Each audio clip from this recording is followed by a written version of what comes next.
Bantu is a general term for over 400 ethnic groups in Africa that were united by a common language and in most cases common customs. It is generally accepted that the Bantu-speaking people originated from West Africa around 5,000 years ago. The first wave of Bantu started in West Africa and followed two paths into the rainforest around the Congo River. Some Bantu moved toward the east coast of southern Africa for better land.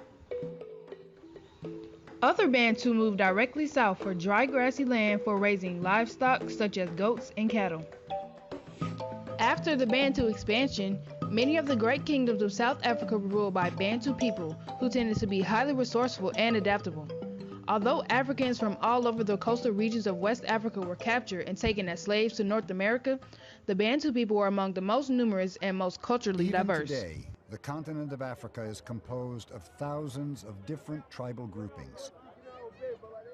Each is subtly distinct from the next in custom and language.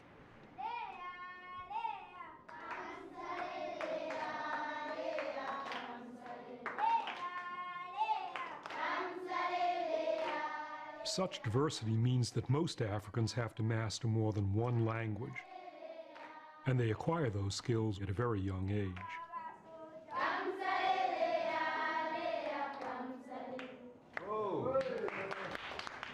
The exact reasons are unknown, but they can be narrowed down to the following: drought, famine, population increase, need to find fertile land, tribal conflicts, and disease.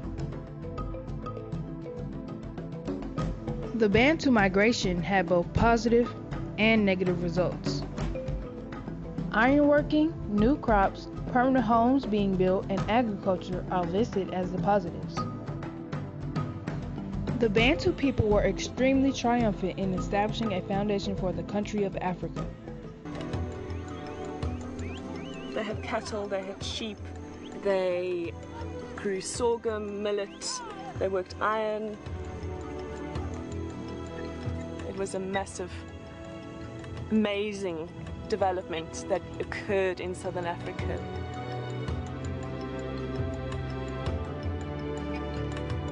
And this was not an isolated state. It formed part of a much larger economic network that had spread across southern Africa and beyond. During the migration, Bantu people were recorded to have European interactions. Unfortunately, Bantu people acquired the smallpox disease from the Europeans, but the majority of the population survived. As soon as they entered the tropics, Europeans and their imported animals had fallen victim to terrible disease.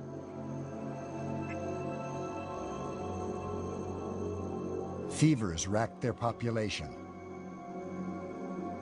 Yet tropical Africans showed fewer of the same effects. Many of them even survived that most lethal of European weapons, smallpox. The disease that had devastated the native peoples of North and South America and the Khoisan of the African Cape. How was this possible? Diamond believes it all comes back to geography.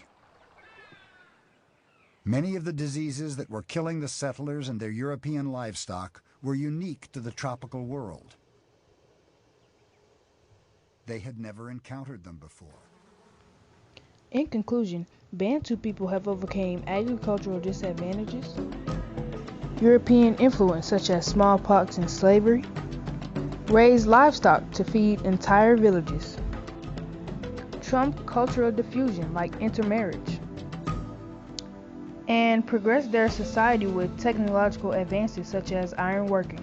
Bantu people created an intricate and elaborate structure for countries all over Africa. So it seemed that the tropics had defeated European guns, germs, and steel, and that Africans had emerged triumphant. They had evolved a complex civilization well suited to the tropical world. A civilization that had spread throughout the continent in a vast cultural diaspora. Was this the end of European guns, germs, and steel in Africa? What would the future hold for this mighty tropical civilization?